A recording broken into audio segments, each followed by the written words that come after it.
Okay, good evening to all. Science ടിപ്പിന്റെ 101ാമത്തെ പ്രഭാഷണമാണ് ഇന്ന് നടക്കാൻ പോകുന്നത്. ഇത്രയും കാലം നമ്മുടെ ഒരു ലെക്ചർ സീരീസ് ആയിരുന്നു, പക്ഷെ ചെറിയൊരു ഫോർമാറ്റിൽ മാറ്റം വരുത്തിയിട്ടുണ്ട്. നമ്മൾ ഈ പുതിയ സെഷൻ, അതായത് 101ാമത്തെ സെഷൻ അല്പം മാറ്റം വരുത്തിയിട്ടുണ്ട്. അതിന് ഒരു ഇന്ററാക്റ്റീവ് ഫോർമാറ്റിലേക്ക് മാറ്റാൻ വേണ്ടി ശ്രമിച്ചിട്ടുണ്ട്. നമ്മൾക്ക് അവിടെ അതിഥിയായിട്ടുള്ളത് ഡോക്ടർ നിതിൻ സിദ്ധാർത്ഥ് ആണ്. കോഴിക്കോട് മെഡിക്കൽ കോളേജിലെ സൈക്കാട്രി വിഭാഗത്തിൽ വർക്ക് ചെയ്യുന്ന അദ്ദേഹം ഒരുപാട് ശാസ്ത്ര കമ്മ്യൂണിക്കേഷൻ രംഗത്ത് പ്രവർത്തിച്ചിട്ടുള്ള ആളാണ്. ഇന്നത്തെ വിഷയം എന്നത് ഈ തൊഴിലിടങ്ങളും വിശ്രമത്തിന്റെ മനഃശാസ്ത്രവും എന്നാണ്.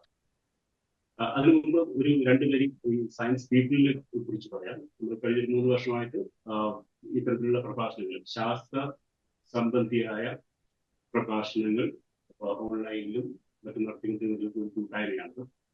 അപ്പം നേരെ ടോപ്പിക്കിലേക്ക് കിടക്കുന്നതിന് മുമ്പ് ഞാൻ അദ്ദേഹത്തെ പരിചയപ്പെടുത്താം. നിതിൻ സിദ്ധാർത്ഥ് നേരത്തെ പറഞ്ഞ പോലെ കോഴിക്കോട് മെഡിക്കൽ കോളേജിലെ സൈക്കാട്രി വിഭാഗത്തിലാണ് വർക്ക് ചെയ്യുന്നത്.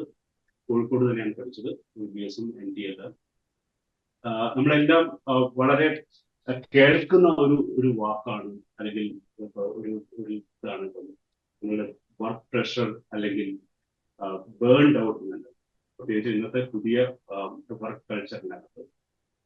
അപ്പം ഡോക്ടർ നിതിനോട് ചോദിക്കാനുള്ളത്, ടു സ്റ്റാർട്ട് വിത്ത്, എന്താണ് ഈ വർക്ക് പ്രഷർ എന്ന് പറയുന്നത്, അല്ലെങ്കിൽ എന്താണ് ഇതിന്റെ ഒരു ഹെൽത്ത് ഇമ്പാക്ട് എന്താണ്? ഓക്കെ, ഈ പരിപാടിയിലേക്ക് എന്നെ വിളിച്ചതിന് ഞാൻ ആദ്യം സംഘാടകരോട് നന്ദി പറയാണ്. ഇതില് നമ്മളിപ്പോ ഡീൽ ചെയ്യുന്ന വിഷയം എന്ന് പറയുന്നത് ജോലി സംബന്ധമായ മാനസിക സമ്മർദ്ദവും അല്ലെങ്കിൽ സമ്മർദ്ദവും അതുമായിട്ട് ബന്ധപ്പെട്ട പ്രശ്നങ്ങളുമാണ് നമ്മൾ വിശദമായിട്ട് നോക്കുമ്പോൾ. അങ്ങനെ നോക്കുമ്പോൾ നമ്മൾ വർക്ക് പ്രഷറിനെ പറ്റി പറയുമ്പോൾ പ്രാഥമികമായിട്ടുള്ള ഒരു കാര്യം എന്ന് പറയുന്നത്, ഒരാളാണ് വർക്ക് ചെയ്യുന്നത്. അപ്പം അയാളെ ുള്ള റിസോഴ്സസ് ഉണ്ട് ജോലി ചെയ്യാൻ വേണ്ടിയിട്ടുള്ള, അയാളുടെ ശാരീരികവും മാനസികവും ബുദ്ധിപരവുമായിട്ടുള്ള അയാളുടെ ഒരു വിഭവശേഷി ഉണ്ട്. അതുപോലെ തന്നെ ജോലിയുടെ ഭാഗമായിട്ട് വരുന്ന ആവശ്യങ്ങൾ അല്ലെങ്കിൽ ജോലിയുടെ ഒരു ഡിമാൻഡ് എന്ന് പറയുന്ന ഒരു സംഗതിയുണ്ട്. ഇത് രണ്ടും കൂടി ഏറെക്കുറെ ഒരു സന്തുലിതാവസ്ഥയിൽ പോകുന്ന ഘട്ടത്തിൽ അയാളുടെ ജോലി വലിയ പ്രയാസം ഉണ്ടാവുന്ന ഒന്നായിരിക്കില്ല.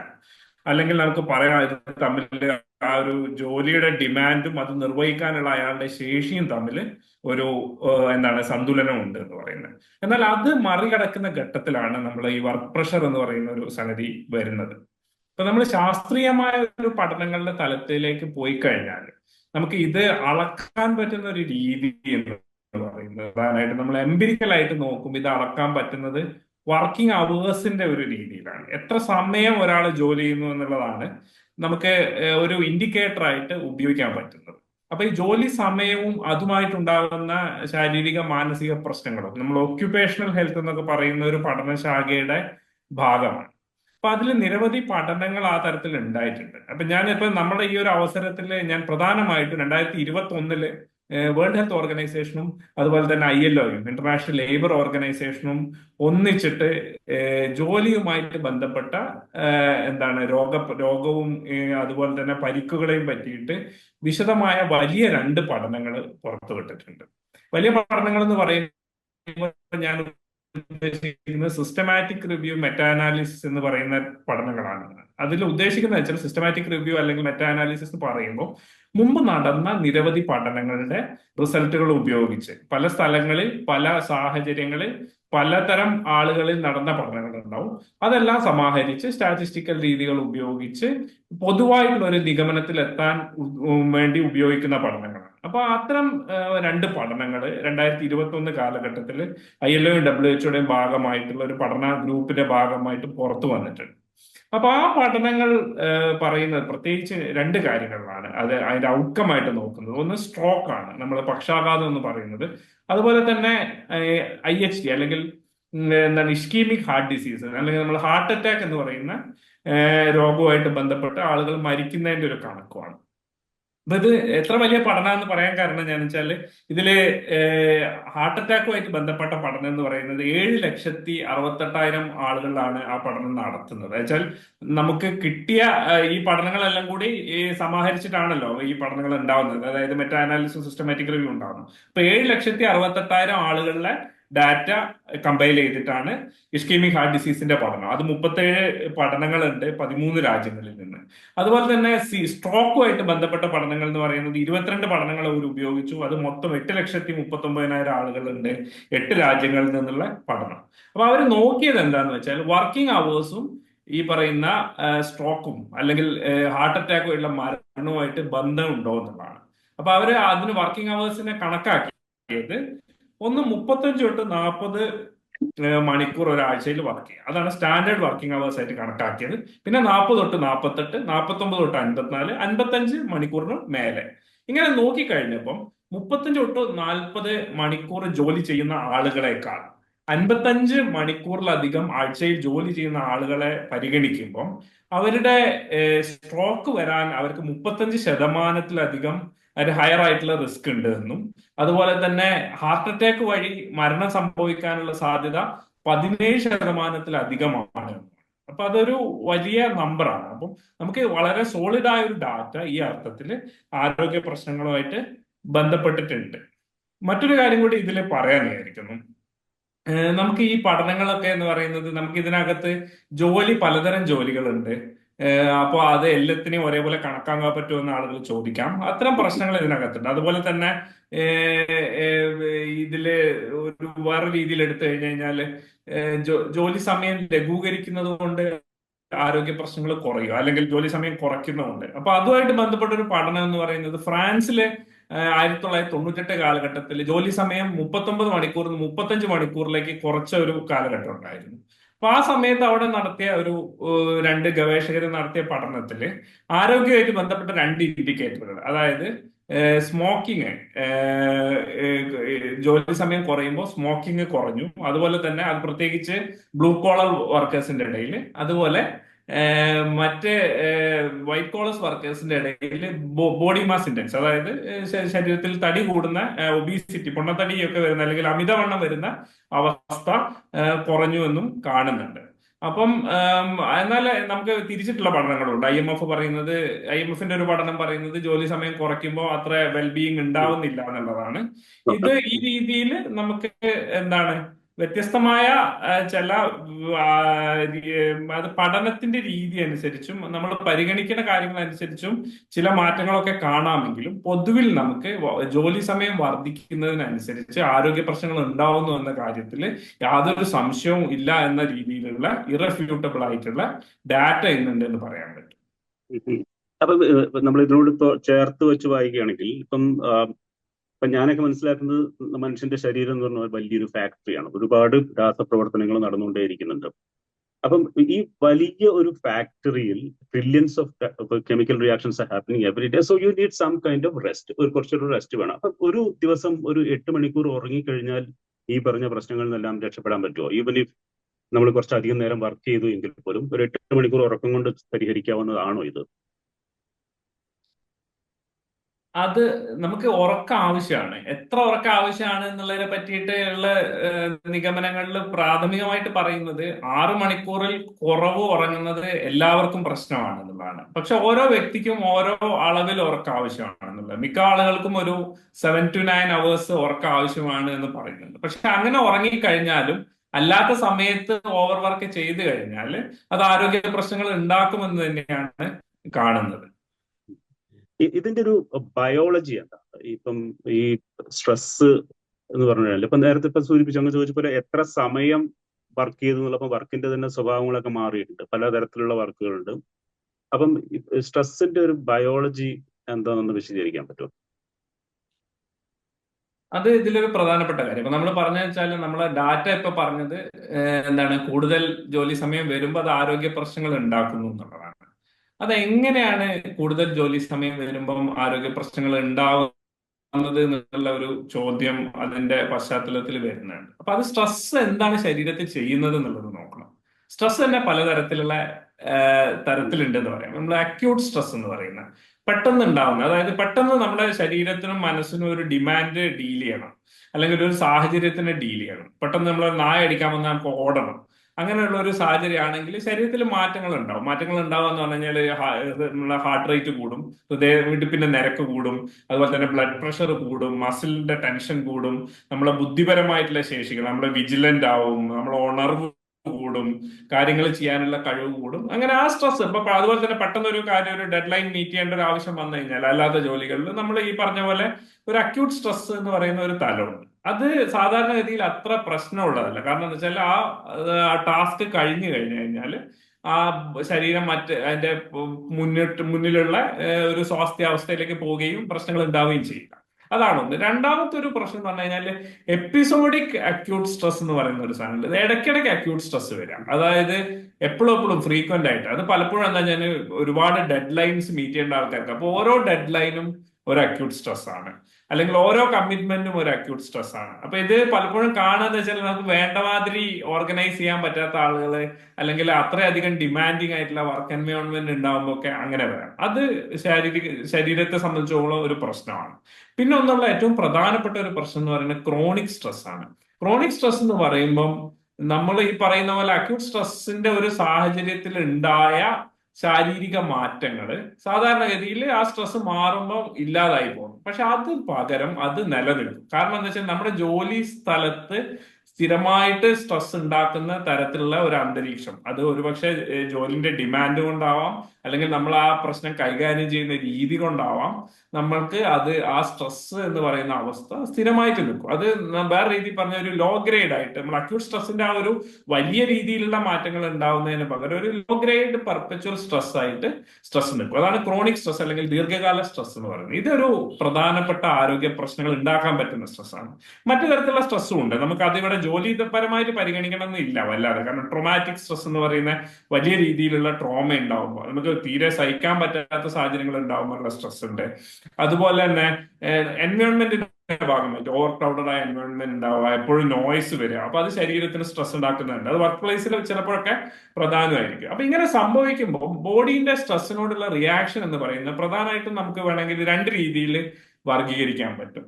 ഒന്ന് ഒരു ഫാസ്റ്റ് കോമ്പണന്റ് ആണ്, അത് വേഗത്തിൽ സംഭവിക്കുന്ന ഒരു സംഗതി. അത് പ്രധാനമായിട്ടും സംഭവിക്കുന്നത് നമ്മളെ സിമ്പതറ്റിക് അഡ്രിനൽ മെഡുല്ല സിസ്റ്റം എന്ന് പറയുന്ന ഒരു ശരീരത്തിലുള്ള ഒരു സംവിധാനം വഴിയാണ്. ബേസിക്കലി ഈ പറയുന്ന സ്ട്രെസ് ഒക്കെ മീഡിയേറ്റ് ചെയ്യുന്നത് നമ്മൾ സ്ട്രെസ് പെർസീവ് ചെയ്യും, നമ്മൾ ആ സ്ട്രെസ് അനുഭവിക്കുകയാണ്, അല്ലെങ്കിൽ നമ്മൾ അത് ഉൾക്കൊള്ളാണ്. അത് നമ്മളെ നെർവസ് സിസ്റ്റത്തിന്റെ ഒരു പ്രവർത്തനമാണ്, അല്ലെങ്കിൽ നമ്മുടെ മസ്തിഷ്കത്തിന്റെയും അനുബന്ധമായിട്ടുള്ള നാഡി സംവിധാനത്തിന്റെയും ഒരു പ്രശ്നമായിട്ടാണ്, അല്ലെങ്കിൽ അതിലാണ് ആദ്യ ഘട്ടത്തിൽ അത് വരിക. അതിന്റെ ഭാഗമായിട്ട് ശരീരത്തിൽ ഹോർമോണൽ ചേഞ്ചസ് ഉണ്ടാവും. അപ്പം പ്രാഥമികമായിട്ട് പറയുകയാണെങ്കിൽ സ്ട്രെസ് വർക്ക് ചെയ്യുന്ന ഒരു ന്യൂറോ ഹോർമോണൽ രീതിയിലാണ്. അപ്പൊ ഞാൻ പറഞ്ഞു വന്ന രണ്ട് രീതിയിൽ വർഗീകരിക്കാന്ന് പറയുമ്പോൾ അതിന്റെ ആദ്യ ഭാഗം ഇതേപോലെ തന്നെ ഒരു ന്യൂറോ ഹോർമോണൽ സംഗതിയാണ്. സിമ്പതറ്റിക് അഡ്രിനൽ മെഡുല്ല സിസ്റ്റം എന്ന് പറയുന്നത് നമ്മുടെ സിമ്പതറ്റിക് നെർവസ് സിസ്റ്റം എന്ന് പറയുന്ന ഒരു ഭാഗമുണ്ട് നമ്മുടെ നാഡീ വ്യവസ്ഥയിൽ.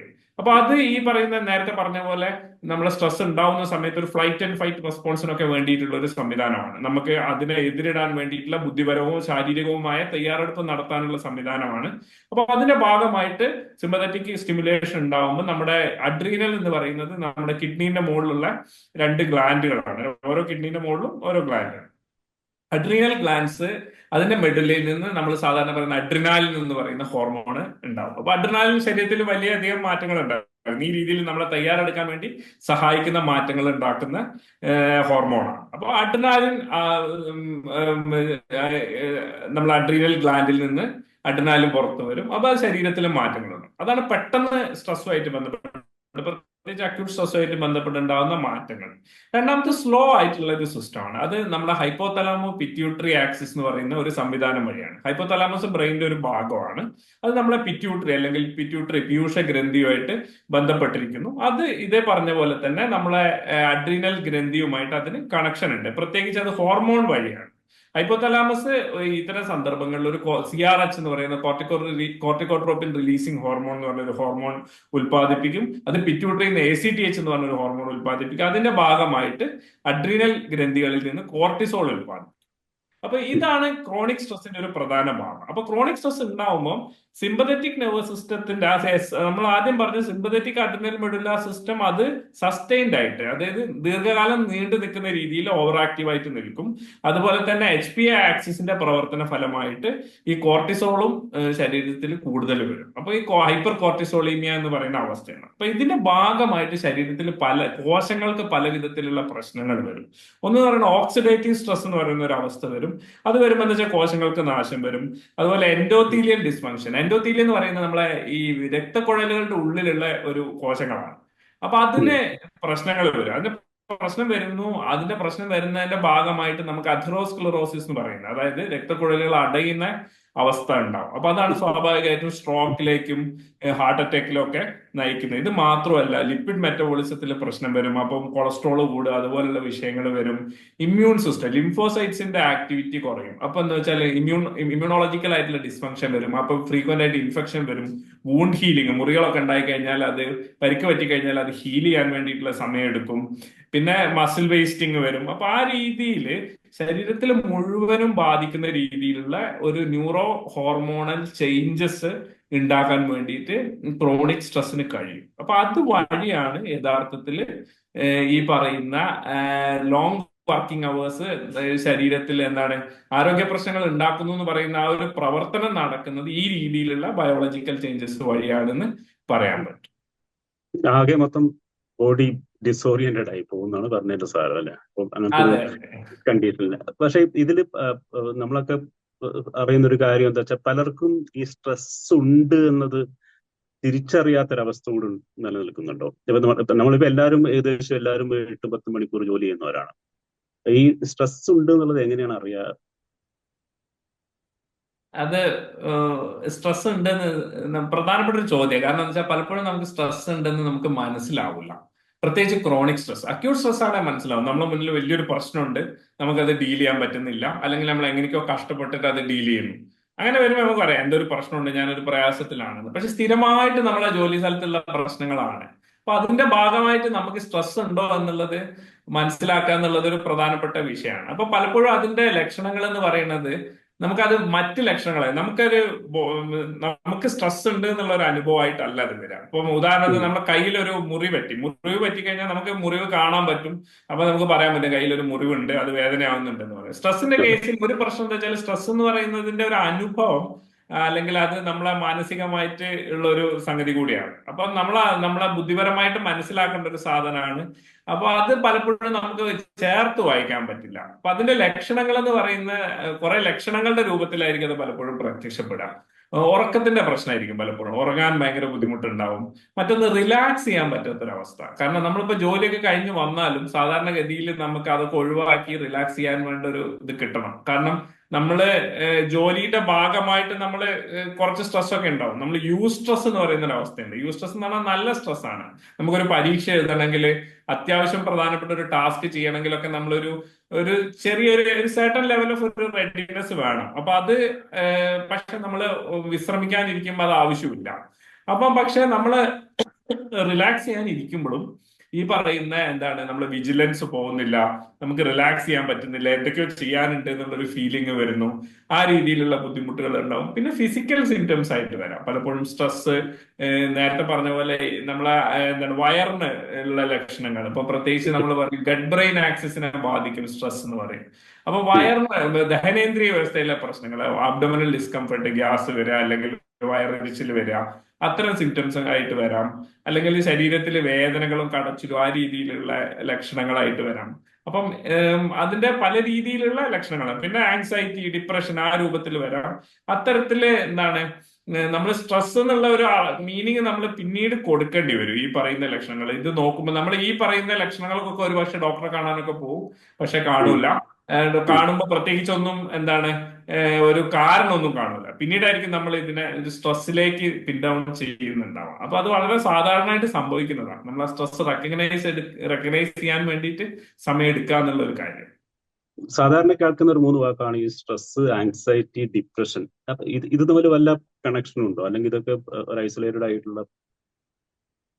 ഇത് തമ്മിൽ കണക്ഷൻ ഉണ്ട്. സ്ട്രെസ്സും ആങ്സൈറ്റിയും ഡിപ്രഷനും ഒക്കെ ആയിട്ട് കണക്ഷൻ ഉണ്ട്.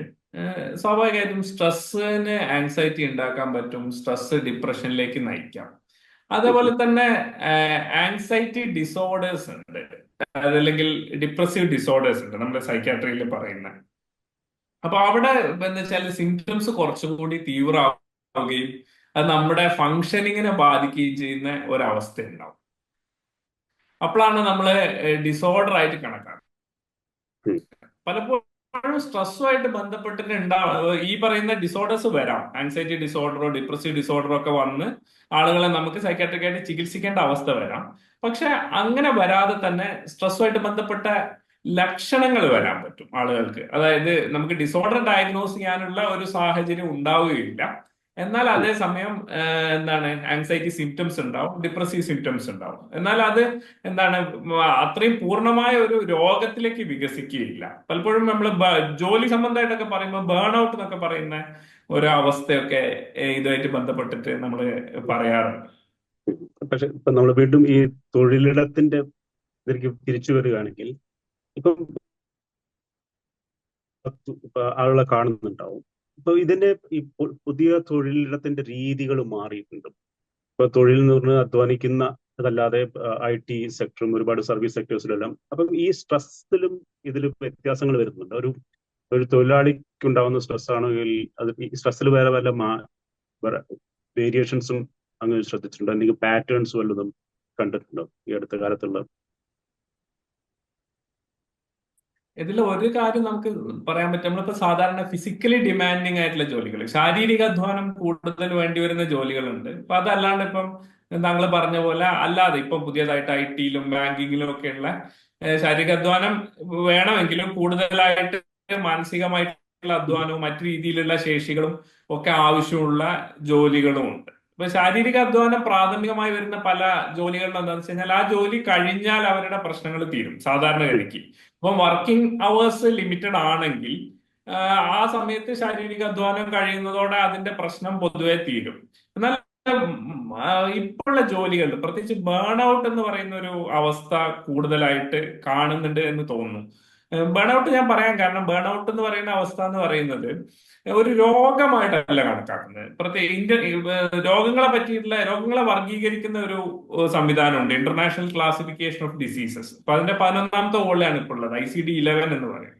അപ്പൊ അതിനകത്ത് ഈ ബേൺ ഔട്ടിനെ നമ്മൾ നേരത്തെ പറഞ്ഞ പോലെ ഒരു രോഗമായിട്ട് കണക്ക് കൂട്ടുന്നില്ല, മറിച്ച് ഒക്യുപ്പേഷണൽ ഫിനോമിനൻ ആയിട്ടാണ്. അതായത് ജോലിയുമായിട്ട് ബന്ധപ്പെട്ട ഒരു ശാരീരിക മാനസിക അവസ്ഥ. അതൊരു പക്ഷേ ഹെൽത്ത് റിലേറ്റഡ് ആയിട്ടുള്ള ആവശ്യങ്ങളിലേക്കും പ്രശ്നങ്ങളിലേക്കും ഒക്കെ കൊണ്ടുചെന്ന് എത്തിക്കാന്നുള്ളത്. അപ്പൊ അതിന്റെ ഒരു 3 ഭാഗം എന്ന് പറയുന്നത് പ്രധാനമായിട്ടും മെന്റൽ എക്സോഷനും ഫിസിക്കൽ എക്സോഷനും ഇമോഷണൽ എക്സോഷനുമാണ്. അതായത് നമ്മൾ 3 രീതി. ഇപ്പൊ ബേൺ ഔട്ട് എന്ന് പറയുമ്പോൾ ഒരു തരത്തില് കത്തിത്തീരലാണ്.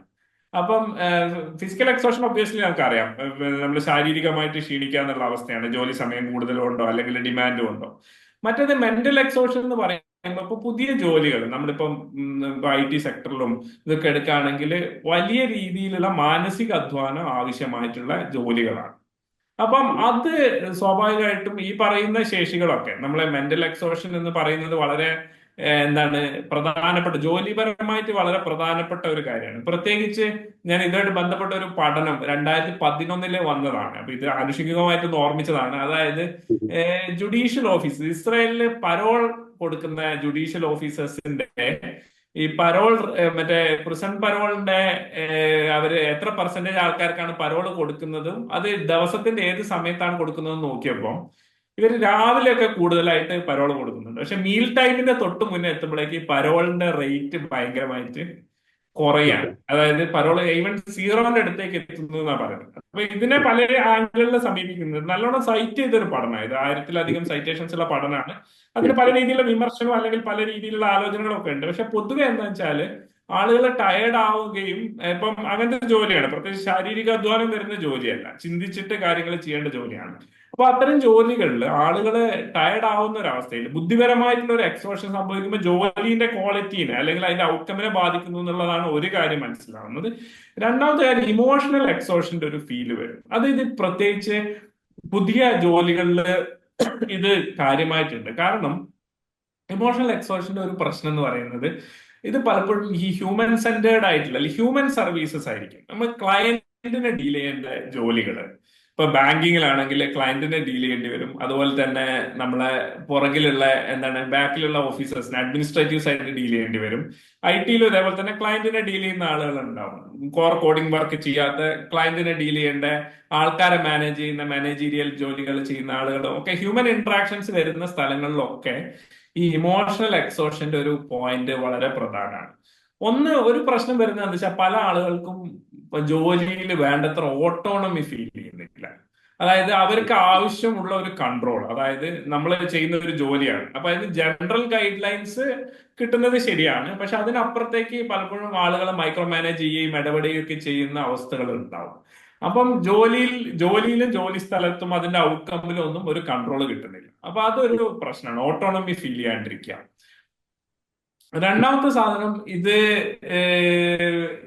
ഇത്തരം കാര്യങ്ങളിൽ പെട്ടെന്നൊരു റിസൾട്ട് ഉണ്ടാവാത്ത സംഗതികളായിരിക്കും പലപ്പോഴും. നമ്മളിങ്ങനെ ദീർഘ സമയത്തേക്ക് ചെയ്തുകൊണ്ടിരിക്കുക, പെട്ടെന്ന് അതിന്റെ ഔട്ട്കം എന്താണെന്ന്, അപ്പൊ ആ രീതിയിലുള്ള ഒരു റിവാർഡ് കിട്ടുക എന്നുള്ള ഒരു പ്രശ്നം ഉണ്ടാവും. നമ്മുടെ ജോലി ചെയ്യുന്നതിന്റെ ഭാഗമായിട്ട് നമ്മളൊരു പ്രോഡക്റ്റ് ഉണ്ടാക്കിയതിന്റെ റിവാർഡ് കിട്ടുക. കാരണം ജോലി ഭയങ്കര ഫ്രാഗ്മെന്റഡ് ആയിരിക്കും പലപ്പോഴും. കാരണം ഒരു പാർട്ടിന്റെ പാർട്ടായിരിക്കും ഒരാൾ ചെയ്യുന്നത്, അല്ലാതെ ഫുൾ ആയിട്ടുള്ള ഒരു പ്രോഡക്റ്റ് എൻവിസാജ് ചെയ്തിട്ട് അത് ചെയ്യുന്നതിന്റെ ഒരു അനുഭവം ഒന്നും ഉണ്ടാവില്ല. അപ്പൊ ആ റിവാർഡ് കിട്ടുന്നതിന്റെ ഒരു പ്രശ്നം വരും. പിന്നെ ഉള്ളത്, ഈ ജോലി സ്ഥലത്തെ കാര്യങ്ങള് അവരുടെ നിയന്ത്രണത്തിലൊന്നല്ല. നേരത്തെ പറഞ്ഞ ഓട്ടോണമിന്റെ വേറൊരു ഭാഗമാണ്, ഒരു പവർലെസ്നെസ് എന്ന് പറയുന്ന ഒരു ഫീലിംഗ് അതുണ്ടാവും. അപ്പം മൊത്തത്തില് ഈ ഇമോഷണൽ ആയിട്ടുള്ള ഒരു എക്സോഷൻ, ഒരു ഹോപ്പ്ലെസ്നെസ്, ഹെൽപ്ലെസ്നെസ്, ഹെൽപ്ലെസ്നെസ് പറയാൻ കാരണം എന്താ വെച്ച് കഴിഞ്ഞാല് നമുക്ക് നല്ല മത്സരമുള്ള ജോലി സ്ഥലങ്ങളായിരിക്കും, പ്രത്യേകിച്ച് ബെസ്റ്റ് എംപ്ലോയിനെ തെരഞ്ഞെടുക്കുക, ഇങ്ങനത്തെ പരിപാടികളൊക്കെ നടക്കുന്ന സ്ഥലങ്ങളുണ്ടാവും. അപ്പം ഇവരെ ജോലിക്കാർ തമ്മിലുള്ള ബന്ധം പലപ്പോഴും ഒരു കൊളാബറേറ്റീവ് എന്നുള്ളതിനേക്കാളും കുറച്ചും കൂടി കോമ്പറ്റീറ്റീവ് ആയിട്ടുള്ള എൻവയോൺമെന്റ്സ് ഉണ്ടാവും. അപ്പൊ ഇത്തരം സ്ഥലങ്ങളിലൊക്കെ എന്താ വെച്ചാൽ ഈ ബേൺ ഔട്ടിനുള്ള സാധ്യതകൾ കൂടുതലാണ്. അപ്പൊ അത്തരം സർക്കംസ്റ്റൻസസ്, സാഹചര്യങ്ങൾ പുതിയ തൊഴിലിടങ്ങളിൽ കൂടുതലാണെന്ന് തോന്നുന്നു. അപ്പൊ അതാണ് ഇതിപ്പം ജനറലൈസ് ചെയ്ത് പറയുമ്പോൾ നമ്മൾ ഓരോ പ്രത്യേക മേഖല എടുത്ത് പറയുമ്പോൾ അതിന്റെ സവിശേഷതകളൊക്കെ നോക്കേണ്ടി വരും. വളരെ പൊതുവായിട്ട് പറയാൻ പറ്റുന്ന ചില കാര്യങ്ങൾ ഇതാണെന്ന് തോന്നുന്നു. ഇപ്പൊ പ്രശ്നം ഉണ്ട് എന്നുള്ളത് വ്യക്തമാണ്. അപ്പം ഒരു ഡോക്ടർ എന്നുള്ളതിലേക്ക് ഇത് കെമിക്കൽ അല്ലെങ്കിൽ ഒരു ഗുളിക കഴിച്ചു കഴിഞ്ഞാൽ തീരുന്നതാണ് ഈ പ്രശ്നം, അല്ലെങ്കിൽ കെമിക്കലി പലപ്പോഴും ഞാൻ ചോദിക്കാനുള്ള കാരണം എന്താ വെച്ചാൽ സ്ട്രെസ് അല്ലെങ്കിൽ മാനസിക രോഗങ്ങളുള്ള അല്ലെങ്കിൽ അനുഭവിക്കുന്ന പലർക്കും ഈ ഡോക്ടറെ കാണുക എന്നുള്ളത് പലപ്പോഴും ഒരു ഇൻഹിബിഷൻ ഉണ്ട്. അപ്പൊ പനി വന്നു കഴിഞ്ഞാൽ ഡോക്ടറെ കാണുന്നതിന് കുഴപ്പമില്ല, പക്ഷെ മാനസിക സ്ട്രെസ് ഒക്കെ പോയിട്ട് ഒരാളെ ഡോക്ടറെ പോയി കാണുക എന്നുള്ളത് പലപ്പോഴും ചെയ്യാറില്ല സമൂഹത്തിൽ. അപ്പം ഇത് മരുന്ന് കൊണ്ട് ട്രീറ്റ് ചെയ്യാൻ പറ്റുന്നതാണോ, അല്ലെങ്കിൽ എന്താണ് ഇതിന്റെ ഒരു പ്രതിവിധി? എന്താണ് ഇതിൽ രണ്ട് ആംഗിൾ ഉണ്ട്. ഒന്നെന്താ വെച്ച് കഴിഞ്ഞാൽ സീരിയസ് ആയിട്ടുള്ള മെന്റൽ ഇൽനെസ് അല്ലെങ്കിൽ ഗൗരവമുള്ള മാനസിക രോഗങ്ങൾ, ഇപ്പൊ mood disorders, depressive disorder, bipolar affective disorder, schizophrenia, അങ്ങനത്തെ രോഗങ്ങളൊക്കെ, ഇപ്പൊ അതുപോലെ സിവിയർ ആയിട്ടുള്ള ആങ്സൈറ്റി ഡിസോർഡർ, OCD, ഇതിനൊക്കെ ഈ പറഞ്ഞ പോലെ നമ്മൾ മരുന്നുകൾ, കെമിക്കൽ ആയിട്ടുള്ള സൊല്യൂഷൻസ് ആവശ്യമായിട്ട് വരും. കാരണം അതില് ബയോളജിക്കലായിട്ട് കോശങ്ങളിൽ ബയോളജിക്കലായിട്ടുള്ള മാറ്റങ്ങൾ വരുന്ന അസുഖങ്ങളാണ്. അപ്പൊ അതിന് നമ്മൾ ആ രൂപത്തിലുള്ള ചികിത്സ എടുക്കണം, അതിൽ സംശയമില്ല. പക്ഷേ അതിന്റെ അതേ സമയം തന്നെ നമ്മൾ ഇതുപോലെ ഇപ്പൊ ജോലി സാഹചര്യങ്ങളിലെ സ്ട്രെസ് അത് മാനേജ് ചെയ്യാൻ ഈ പറയുന്ന രീതിയിൽ സൈക്കോളജിക്കലോ സൈക്കാട്രിക്കോ ആയിട്ടുള്ള സമീപനാണോ വേണ്ടത് എന്നുള്ള ഒരു ചോദ്യം വളരെ പ്രധാനപ്പെട്ടതാണ്. കാരണം ഇപ്പം ജോലി സാധ്യത, ഇപ്പൊ സ്ട്രെസ് ആണെങ്കിലും ബേൺ ഔട്ട് ആണെങ്കിലും ഒക്കെ അത് പ്രധാനമായിട്ട് രണ്ട് കാര്യങ്ങളാണ് അതിനെ സ്വാധീനിക്കുന്നതെന്ന് തോന്നുന്നു. ഒന്ന് ജോലിന്റെ ഡിമാൻഡ്, അത് വർക്കിംഗ് അവേഴ്സ് കൂടുതലാവാം, അല്ലെങ്കിൽ അല്ലാതെ തന്നെ ഇന്റൻസീവ് ആയിട്ടുള്ള ജോലിയാവാം. അപ്പൊ ഒന്ന് ജോലിന്റെ സ്വഭാവമാണ്. രണ്ടാമത്തത് ആളുടെ ഒരു ശേഷിയാണ്. ശേഷി എന്ന് പറയുന്നത് ശേഷിയും അല്ല പ്രത്യേകതകളും. ഒരു ജോലി ചെയ്യാൻ വേണ്ട അയാളുടെ കഴിവ്, അതോടൊപ്പം തന്നെ അയാളുടെ ചില നമ്മൾ പേഴ്സണാലിറ്റി ട്രേറ്റ്സ് എന്ന് പറയും. ഇപ്പൊ ഭയങ്കര പെർഫെക്ഷനിസ്റ്റ് ആണ്, ഭയങ്കര കോമ്പറ്റീറ്റീവ് ആണ്, എല്ലാം കൃത്യമായിട്ട് ചെയ്യണം, ഭയങ്കര വർക്കഹോളിക് ആണ്, അങ്ങനെയൊക്കെ പറയുന്ന ആളുകൾക്ക് ഉണ്ടാവുന്ന ചില പ്രശ്നങ്ങളും ഉണ്ട്. അപ്പൊ ഇതില് ഇപ്പം വ്യക്തിയുടെ ചില സാഹചര്യങ്ങളുടെ ഭാഗമായിട്ടുള്ള പ്രശ്നങ്ങളാണെങ്കിൽ, ഇപ്പൊ പേഴ്സണാലിറ്റി പ്രശ്നങ്ങളാണെന്ന് വിചാരിക്കുക, അല്ലെങ്കിൽ വേറെ എന്തെങ്കിലും ആരോഗ്യ പ്രശ്നങ്ങൾ, ഫിസിക്കൽ ഹെൽത്ത് കൊണ്ട് വരുന്ന പ്രശ്നങ്ങളാണെങ്കിലൊക്കെ അതിന് നമുക്ക് വ്യക്തിനിഷ്ഠമായിട്ടുള്ള ഒരു പരിഹാരമൊക്കെ കാണാൻ പറ്റും. പക്ഷെ ജോലിയുടെ ഭാഗം, അപ്പൊ അതിനാണെങ്കിൽ നമുക്ക് ഈ പറഞ്ഞ പോലെ മെഡിറ്റേഷൻ പറയുന്ന ആൾക്കാരുണ്ട്, മൈൻഡ്ഫുൾനെസ് പറയുന്ന ആൾക്കാരുണ്ട്. അതൊക്കെ ഇപ്പൊ വളരെ എന്താണ് പോപ്പുലർ ആയിട്ടുള്ള സംഗതികളാണ്. അപ്പൊ അത് അല്ലെങ്കിൽ സ്ട്രെസ് റിഡക്ഷൻ പ്രോഗ്രാംസ് സ്ഥിരമായിട്ട് ചെയ്യുന്നതാണ്. ഇപ്പൊ കോർപ്പറേറ്റ് സെക്ടറിലും ഒക്കെ എന്താണ് സ്ട്രെസ് റിഡക്ഷൻ പരിപാടികൾ ഒരുപാട് നടക്കുന്നുണ്ട്. പക്ഷെ അതേ സമയം തന്നെ പ്രാഥമികമായിട്ട് നമ്മളൊരു എന്താണ് റിയലിസ്റ്റിക് ആയിട്ട് നോക്കുകയാണെങ്കിൽ ജോലി ഭാരം എന്ന് പറയുന്ന ഒരു സംഗതി അത് ഒരു വളരെ ഇൻഡിപെൻഡന്റ് ആയിട്ട് ഈ പ്രശ്നങ്ങൾ ഉണ്ടാക്കാൻ കഴിവുള്ള ഒരു കാര്യമാണ്. അപ്പൊ അത് പരിഗണിക്കേണ്ട സ്ഥലങ്ങളുണ്ടാവും. ഇപ്പൊ ജോലിഭാരം എന്ന് പറയുമ്പോൾ പല രീതിയിലുണ്ടാവും. വർക്കിംഗ് അവേഴ്സ് കൂടുതലാവാം, അല്ലെങ്കിൽ അഡ്മിനിസ്ട്രേറ്റീവ് ആയിട്ട് ആളുകൾക്ക് പ്രശ്നങ്ങൾ ഉണ്ടാക്കുന്ന മേലധികാരികളുടെ പെരുമാറ്റങ്ങൾ ഉണ്ടാവാം. അപ്പൊ അത് ആ സ്ട്രക്ചറിന്റെ പ്രശ്നമാണ്, അല്ല ആ സിസ്റ്റത്തിന്റെ അകത്തെ പ്രശ്നമാണ്. അപ്പൊ അതിന് അത്തരത്തിലുള്ള പരിഹാരം വേണം. അപ്പൊ നമുക്കിപ്പോ ജോലി സ്ഥലത്തെ ഭൗതിക പ്രശ്നങ്ങൾ നമ്മൾ പറയുകയാണെങ്കിൽ ഇങ്ങനത്തെ കാര്യങ്ങൾ, ജോലി സമയം അതുപോലുള്ള കാര്യങ്ങളൊക്കെ ആണെങ്കിൽ അതിന് സൈക്കോളജിക്കലോ സൈക്കാട്രിക്കോ ആയിട്ട് ഒരു പരിഹാരം നിർദ്ദേശിക്കുക എന്നുള്ളത് ശരിയല്ല. അതുകൊണ്ട് കാര്യമില്ല. അത് വേണമെങ്കിൽ താൽക്കാലികമായിട്ട് നമുക്കൊരു എന്തെങ്കിലും ഒരു ആൾക്കൊരു റെസ്പൈറ്റ് കൊടുക്കാൻ സഹായിക്കും ഒരു പക്ഷെ അത് ലോങ് ടേമിൽ അത് ഒരിക്കലും വർക്ക് ചെയ്യാൻ സാധ്യതയില്ല. അപ്പൊ അതിന്റെ പ്രശ്നത്തിന്റെ സ്വഭാവം മനസ്സിലാക്കി അത് പരിഹരിക്കാം. വ്യക്തിയുടെ പ്രശ്നമാണ്, രോഗമാണ്, അങ്ങനെ പരിഹരിക്കാം. പക്ഷെ സിസ്റ്റത്തിന്റെ പ്രശ്നമാണ്, വർക്കിംഗ് അവേഴ്സിന്റെ ഇഷ്യൂ ആണ്, ജോലി ഭാരത്തിന്റെ ആണെങ്കിൽ അതിന് സ്ട്രക്ചറൽ ആയിട്ടുള്ള മാറ്റങ്ങൾ വരുത്താനുള്ള നടപടികൾ എടുക്കുക. അതായിരിക്കും ഉചിതമായിട്ടുള്ള സംഗതി. ഞാൻ ഈ ഇന്ററാക്ഷൻ വളരെ സ്പെസിഫിക്കലി ഈ വിശ്രമത്തിന്റെ ആവശ്യം അതിന്റെ മനഃശാസ്ത്രവുമായി തൊഴിലിടവുമായിട്ട് കണക്ട് ചെയ്ത് മാത്രമാണ് സംസാരിച്ചുകൊണ്ടിരിക്കുന്നത്. അപ്പം എനിക്കൊന്ന് കേൾക്കുന്ന ആളുകൾ വേറെ ചില സംശയങ്ങൾ ഉണ്ടാവും. ഞാൻ ഒരു അവസാനത്തെ ചോദ്യം ചോദിച്ച് ഞാൻ നിർത്തും. അപ്പം ബാക്കിയുള്ളവർക്ക് ചോദിക്കാനുള്ള അവസരമാണ് അത്. അതിനുശേഷം ഇപ്പം നേരത്തെ ഡോക്ടർ സൂചിപ്പിച്ച പോലെ ഇപ്പൊ മരുന്ന് കൊണ്ട് ഇത് ഒരു പരിധിവരെ നിയന്ത്രിക്കാൻ പറ്റും, അല്ലെങ്കിൽ മരുന്ന് കൊണ്ട് ഇതിനെ കൺട്രോൾ ചെയ്യാൻ പറ്റും എന്ന് പറഞ്ഞു. പക്ഷെ അതേ തന്നെ പാരലായിട്ട് ഇപ്പൊ ഒരുപാട് കേൾക്കുന്നതാണ് ഇത് മെഡിറ്റേഷൻ, അല്ലെങ്കിൽ ചില തരത്തിലുള്ള തെറാപ്പികൾ, അല്ലെങ്കിൽ ഹിപ്നോ തെറാപ്പി എന്നൊക്കെ പറഞ്ഞിട്ട്. അപ്പൊ ഇതിന്റെയൊക്കെ ഒരു ശാസ്ത്രീയത എത്രത്തോളം ഉണ്ട്?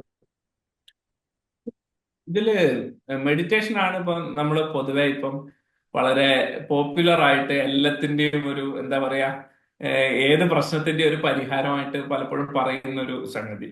അപ്പം ധാരാളം പഠനങ്ങൾ നടന്നൊരു മേഖലയാണ് മെഡിറ്റേഷൻ, പ്രത്യേകിച്ച് മൈൻഡ്ഫുൾനെസ് എന്ന് പറയുന്നത്. ആ വാക്ക് എനിക്ക് തോന്നുന്നു ഇപ്പം വളരെ ഒരു ഹൗസ് ഹോൾഡ് ടേം ആണ്, എല്ലാവരും പരിചയമുള്ള ഒരു ടേം. മൈൻഡ്ഫുൾനെസ് വളരെയധികം എന്താണ് ഇത്തരം പ്രശ്നങ്ങൾക്കൊക്കെ സജസ്റ്റ് ചെയ്യുന്ന ഒരു മെത്തേഡാണ് മൈൻഡ്ഫുൾനെസ് ബേസ്ഡ് ആയിട്ടുള്ള മെഡിറ്റേഷൻസ്. അതാണ് പ്രധാനമായിട്ട് ഏറ്റവും കൂടുതൽ പഠനങ്ങൾ നടക്കുന്നത് ഈ മൈൻഡ്ഫുൾനെസ് ബേസ്ഡ് ആയിട്ടുള്ള മെഡിറ്റേഷൻസ് ആണ്. ഇത് മൈൻഡ്ഫുൾനെസ് വരുന്നത് ഇവർ പറയുന്നത് ബുദ്ധിസ്റ്റ് ട്രഡീഷൻ ആണ്. അപ്പൊ അതിനെ എടുത്തിട്ട് എന്താണ് അവര് ബുദ്ധിസ്റ്റ് മോങ്കുകള് അവരെ ആവശ്യത്തിന് വേണ്ടി ചെയ്തിരുന്ന ഒരു പ്രാക്ടീസ് ആണ്. അല്ലാതെ നമ്മളൊരു മോഡേൺ എന്താണ് ഒരു ഇൻഡസ്ട്രിയിലോ അല്ലെങ്കിൽ കാലഘട്ടത്തിലോ അവർക്ക് എന്താണ് പ്രശ്നങ്ങൾ പരിഹരിക്കാൻ, അല്ലെങ്കിൽ നമ്മുടെ മാനസിക പ്രശ്നങ്ങൾ പരിഹരിക്കാൻ ഉണ്ടാക്കിയ ഒരു രീതിയാണെന്നൊന്നും കരുതാൻ വയ്യ. പക്ഷെ ആ രീതിയിൽ അതിനെ എന്താണ് ഒന്ന് ടൈലർ ചെയ്തെടുത്ത പ്രാക്ടീസസ് ആണ് ഇന്ന് നമ്മൾ മൈൻഡ്ഫുൾനെസ് ബേസ്ഡ് മെഡിസിൻ എന്ന് പറയുന്നത്. പ്രത്യേകിച്ച് ഇത് കാര്യമായിട്ട് പോപ്പുലറൈസ് ചെയ്തത് ഒരു അമേരിക്കയിലുള്ള ജോൺ കബാറ്റ്സ് എന്ന് പറയുന്ന ഒരു ഡോക്ടറാണ്. അപ്പൊ അയാളുടെ mindfulness based stress reduction MBSR എന്ന് പറയുന്ന ഒരു പ്രോഗ്രാം വളരെ ഫേമസ് ആണ്. അപ്പൊ അതിന്റെയൊക്കെ അടിസ്ഥാനത്തിൽ ഒരുപാട് പഠനങ്ങൾ, വളരെ വലിയ പഠനങ്ങൾ നടന്നിട്ടുണ്ട്. അതുപോലെ തന്നെ ഓക്സ്ഫോർഡിലെ ഒരു ഓക്സ്ഫോർഡ് മൈൻഡ്ഫുൾനെസ് സെന്റർ ഉണ്ട്. അപ്പൊ അവരും ഇതിന്റെ ഒരു ഫോം, അതായത് mindfulness based cognitive therapy MBCT എന്ന് പറഞ്ഞിട്ടൊരു പ്രോഗ്രാമും ഉണ്ടാക്കിയിട്ടുണ്ട്. അതും ആളുകൾക്കിടയിൽ കൊടുക്കുന്നുണ്ട്.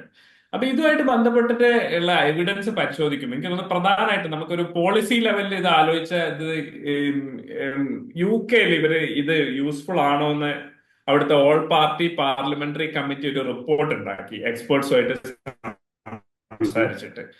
അതിന് പറയുന്നത് എന്താണ്, UK മൈൻഡ്ഫുൾ നാഷൻ പ്രൊജക്ട് എന്നൊക്കെ പറയാൻ മൈൻഡ്ഫുൾ നാഷൻ റിപ്പോർട്ട് എന്ന് പറയുന്നത് 2015 വന്നതാണ്.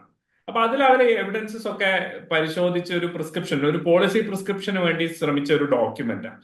അപ്പൊ അതിൽ പറയുന്ന ഒരു കാര്യം, നമുക്ക് കാര്യമായിട്ടൊരു എവിഡൻസ് ഉണ്ടെന്ന് പറയാൻ പറ്റുന്നത്, ഇടയ്ക്കിടയ്ക്ക് ഡിപ്രസീവ് ഡിസോർഡർ വരുന്ന ആൾക്കാർക്ക്, റിക്കറന്റ് ഡിപ്രസീവ് ഡിസോർഡർ എന്ന് പറയും, ഇടയ്ക്കിടയ്ക്ക് ഡിപ്രസീവ് ഡിസോർഡർ വരുന്ന ആൾക്കാർക്ക് റിലാപ്സ് കുറയ്ക്കാൻ, അതായത് സ്ഥിരം വരുന്ന ആൾക്കാരാണെങ്കിൽ വീണ്ടും വരുന്നത് കുറയാൻ വേണ്ടിയിട്ട് മൈൻഡ്ഫുൾനെസ് ബേസ്ഡ് പ്രാക്ടീസസ് സഹായിക്കും. MBCT, പ്രത്യേകിച്ച് ഓക്സ്ഫോർഡുകാരെ ആ ഒരു പാക്കേജാണ് MBCT എന്ന് പറയുന്നത്. MBCT സഹായിക്കുന്നതാണ് അതിലൊരു ഇതായിട്ട് പറയുന്നത്. അതുപോലെ തന്നെ ഹെൽത്ത് സിസ്റ്റത്തിലും അതുപോലെ തന്നെ ക്രിമിനൽ ജസ്റ്റിസ് സിസ്റ്റത്തിലും ആളുകളും ഓഫീസേഴ്സും ഒക്കെ ഇത് പ്രാക്ടീസ് ചെയ്യുന്നത് പൊതുവെ എന്താണ് അവിടുത്തെ മാനസികാവസ്ഥയൊക്കെ ഒന്ന് മെച്ചപ്പെടുത്താൻ ഒരു പക്ഷേ ഗുണകരമായിരിക്കും എന്നാണ് അത് അഭിപ്രായം. പക്ഷെ അതിലെ റിസർച്ച് ഇനിയും വേണമെന്നുള്ളതാണ്, വേണ്ടത്ര എവിഡൻസ് ആയിട്ടില്ല എന്നുള്ളതാണ്. അതേസമയം എഡ്യൂക്കേഷൻ സെക്ടറിലൊക്കെ ഇത് കൊണ്ടുവരുന്നത് വേണ്ടത്ര തെളിവുകളില്ല എന്നുള്ളതാണ്. അതുപോലെ തന്നെ ഇതിനകത്ത് വേറെ ഒരു പ്രധാനപ്പെട്ട ഒരു പഠനം എന്ന് പറയുന്നത് കുട്ടികളുടെ ഇടയിൽ, പ്രത്യേകിച്ച് അഡോളസൻസിന്റെ ഇടയിൽ കുറെ മാനസിക പ്രശ്നങ്ങളൊക്കെ വരുന്നത് ഈ പറയുന്ന മൈൻഡ്ഫുൾനെസ് ബേസ്ഡ് പ്രാക്ടീസ് വെച്ച് കഴിഞ്ഞാൽ കുറയ്ക്കാൻ പറ്റുമെന്നുള്ളത് UK തന്നെ നടന്നതാണ്. മിറിയാഡ് പ്രോജക്ട് എന്ന് പറയുന്ന ഒരു പ്രോജക്റ്റ് ആണ്. മിറിയാഡ് എന്ന് പറഞ്ഞു കഴിഞ്ഞാൽ മൈ റിസീലിയൻസ് ഇൻ അഡോളസൻസ് എന്നുള്ളതിന്റെ ഒരു ചുരുക്കപ്പേരാണ്. അപ്പൊ അത് ഏകദേശം 8000 കുട്ടികളെ വെച്ചിട്ട് പഠിച്ച ഒരു പഠനമാണ്. അപ്പൊ അതിന്റെ റിപ്പോർട്ട് എനിക്ക് തോന്നുന്നത് 2022 തോന്നുന്നു അത് വന്നിട്ടുണ്ട്. അപ്പൊ അതില് നോക്കുമ്പോൾ പറയുന്നത് എന്താ വെച്ച് കഴിഞ്ഞാല് കാര്യമായിട്ടുള്ള ഒരു അതായത് adolescent health, mental health problems തടയുന്നതിൽ ഇതിന് മെച്ചം കിട്ടിയിട്ടില്ല എന്നുള്ളതാണ്. അതായത് ഈ പറയുന്ന MBCT അവിടെ പ്രാക്ടീസ് ചെയ്യിച്ചപ്പം കിട്ടിയിട്ടില്ല എന്നുള്ളതാണ്. പക്ഷെ അത് നമ്മളെ ഒരു പ്രിമച്വർ കൺക്ലൂഷനും ആവാം, കാരണം അവരെ റിസൾട്ടിൽ കിട്ടിയിട്ടില്ല. പക്ഷെ അതിൽ പറയുന്ന ഒരു കാര്യം എന്താ വെച്ചാൽ ഇവര് കുട്ടികളെ ഇത് പഠിപ്പിച്ചിട്ട് വീട്ടിൽ നിന്ന് ചെയ്യാൻ പറഞ്ഞപ്പോൾ കുട്ടികളെ മിക്ക ആൾക്കാരും ഇത് ചെയ്തിട്ടില്ല. പിന്നെ അവര് പോസിറ്റീവായിട്ട് പറയുന്ന സാധനം ടീച്ചേഴ്സിന് ഇത് ബെനിഫിഷ്യൽ ആയിരുന്നു. അതുപോലെ സ്കൂളിലെ ക്ലൈമറ്റ് മൊത്തത്തിൽ ഒന്ന് നന്നാക്കാൻ ഇത് ഹെൽപ്ഫുൾ ആയിരുന്നു. അപ്പം ഇതിനെപ്പറ്റി ഇപ്പൊ പൊതുവെ നമ്മളൊരു കാര്യം പറയുകയാണെങ്കിൽ ചില ആളുകൾക്ക് ചില സന്ദർഭത്തിൽ ചില സാഹചര്യങ്ങളിലൊക്കെ ഒരു പക്ഷെ യൂസ്ഫുൾ ആവാൻ സാധ്യതയുണ്ട് എന്ന് പറയുന്നത് തെറ്റില്ല എന്ന് തോന്നുന്നു. എല്ലാവർക്കും എല്ലായ്പ്പോഴും ഏതെങ്കിലും പ്രത്യേക പ്രശ്നം പരിഹരിക്കാൻ വേണ്ടിയിട്ട് ഇത് ഉപയോഗിക്കുക എന്നുള്ളത് ബുദ്ധിമുട്ടായിരിക്കും. അല്ലാണ്ട് ഇപ്പൊ എവിഡൻസ് ഇപ്പൊ ഇതല്ലാത്ത കോൺസെൻട്രേഷൻ രൂപത്തിലുള്ള മെഡിറ്റേഷൻ ഉണ്ട്, മൈൻഡ്ഫുൾനെസ് അല്ലാത്ത, അതിനും എവിഡൻസ് ഒക്കെ ഉണ്ട്. ഇപ്പൊ വെൻഡി സുസുക്കി എന്ന് പറയുന്ന റിസർച്ചർ ഒക്കെ ഉണ്ട്, അവരൊക്കെ കുറെ എവിഡൻസ് ജനറേറ്റ് ചെയ്തിട്ടുണ്ട്. പക്ഷെ ഈ പറഞ്ഞ പോലെ ഈ പ്രാക്ടീസസ് തന്നെ പലതാണ്, എല്ലാവർക്കും ഒരേ പാക്കേജ് അല്ല കൊടുക്കുന്നത്. ഇനി കൊടുത്താൽ തന്നെ എല്ലാവർക്കും ഇത് ഒരേപോലെ അല്ല വർക്ക് ചെയ്യുന്നതും. അപ്പൊ നമ്മൾ അതിനെ യൂസ് ചെയ്യാൻ പറ്റുന്ന ആൾക്കാർക്ക് ആവശ്യത്തിന് യൂസ് ചെയ്യാം എന്നുള്ളതിൽ അപ്പുറത്തേക്ക് ഒരു പോളിസി പ്രിസ്ക്രിപ്ഷനിലേക്ക് ഒന്നും പോകാനായിട്ടില്ല. ചിലവർക്ക് ശരിയാവും, ചിലവർക്ക് ശരിയാവില്ല എന്നുള്ള ലൈനാണ്. അപ്പൊ ഇനി ഞാനിവിടെ ഇത് ഇന്ററാക്ഷൻ ഇവിടെ നിർത്തി. അപ്പം ചോദ്യങ്ങളുണ്ടെങ്കിൽ ചോദിക്കാം.